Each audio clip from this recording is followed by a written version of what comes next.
నిశ్శబ్దంగా ఉన్న రాత్రిపూట ఓ గదిలో మృదువైన స్వరం వినిపిస్తోంది. తన బిడ్డను తల్లి హత్తుకొని ఏదో ఒక రాగం తీస్తూ పాట పాడుతూ ఉంటే ఆ పసిగుట్టు చేతులు ఆమె చేతుల్ని తాకుతూ ఉంటాయి. అలా నిద్రలోకి వెళ్ళిపోతుంది. నాన్నమ్మో అమ్మమ్మో ఉయ్యాల్ని ఊపుతూ తన బిడ్డలకు పాడిన లాలిపాటను పాడుతూ ఉంటే అప్పటిదాకా ఊసులు చెప్పిన శిశువు కమ్మని నిద్రలోకి జారుకుంటుంది. గుక్కపట్టేడుస్తోన్న బిడ్డను ఎత్తుకొని తండ్రి వెన్నుమీద మెల్లగా తడుతూ నోటితో ఏవేవో శబ్దాలు చేస్తూ ఉంటే ఆ బిడ్డ అన్నీ మరచిపోయి నవ్వేస్తుంది. ఈ దృశ్యాలు, ఈ పాటలు, వాటితో బోసి నవ్వులు దేశంలో ప్రతి ఇంటికి పరిచయమే. లాలిపాట నిద్రపోయే ముందు చిన్నారులు ఆ రోజు వినే చివరి స్వరం. అది సాదాసీదాగా ఉండొచ్చు. అందులో మాటలు ఆ చిన్నారికి అర్థం కాకపోవచ్చు.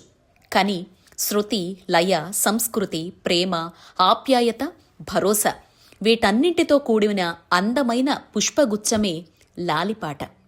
భారతీయ కుటుంబాలకు అనేక తరాలుగా తెలిసిన ఈ నిజంపై ఇప్పుడు శాస్త్రవేత్తలు కూడా దృష్టి సారిస్తున్నారు. నిజానికి ఈ లాలిపాటలు కేవలం నిద్రపుచ్చడానికే కాదని, శిశువు మెదడు, భాషా నైపుణ్యాలు వేగంగా అభివృద్ధి చెందడానికి, భావోద్వేగాలు, భద్రతకు దన్నుగా నిలుస్తాయని పరిశోధకులంటున్నారు. తల్లో, తండ్రో, నాన్నమ్మనో పాడే పాటలు చిన్నారి వినటమే కాదు, ఆ పాటలతో ఒక కొత్త ప్రపంచాన్ని దర్శిస్తుందని పేర్కొంటున్నారు. సైన్స్ ఏం చెబుతోంది? శబ్దం, లయ, మృదువైన స్వరం ఈ మూడూ కలిసి తల్లి నోటి నుంచి జాలువారే అమృతధార జోలపాట. ఈ అమృతధార ఒక మానసిక, శారీరక ప్రశాంతతను కల్పిస్తుందని పరిశోధనలు చెబుతున్నాయి. గుండె వేగాన్ని స్థిరపరిచి శ్వాసను సమతుల్యం చేస్తాయి.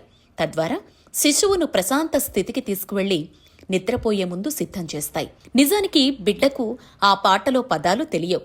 కానీ తాను గుర్తించగల తల్లి స్వరం, తల్లి పాడే పాట, లయ ఆ బిడ్డకు నిద్రపోయే సమయం వచ్చింది అనేందుకు సంకేతాలనిస్తాయి.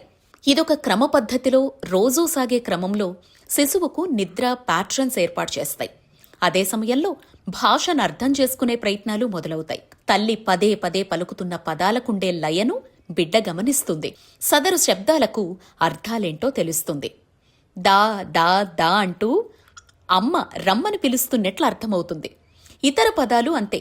శబ్దాల గుర్తింపు, వినికిడి నైపుణ్యం, ఎర్లీ ఒకేబులరీ, ప్రాథమిక నైపుణ్యాల్ని జోలపాటలు అభివృద్ధి చేస్తాయి. అదే ఇంట్లో వేరువేరు భాషల్లో మాట్లాడేవాళ్లుంటే అది బిడ్డకు మరింత భాషా సమన్వయం కోసం, త్వరగా వేరువేరు భాషల పదాలు అర్థం చేసుకోవడం కోసం దోహదం చేస్తుంది. పిల్లలు పెరిగి పెద్దవాళ్లైనా ఆ పదాలు మరచిపోయినా ఆ సంగీతం, ఆప్యాయత, భావన వారి గుండెల్లో నిలిచిపోతుంది. అది మనసులో ప్రేమను మరింత బలంగా నాటుతుంది. నిజానికి ఇవే వారికివ్వగలిగే మధురమైన తొలి బహుమతి.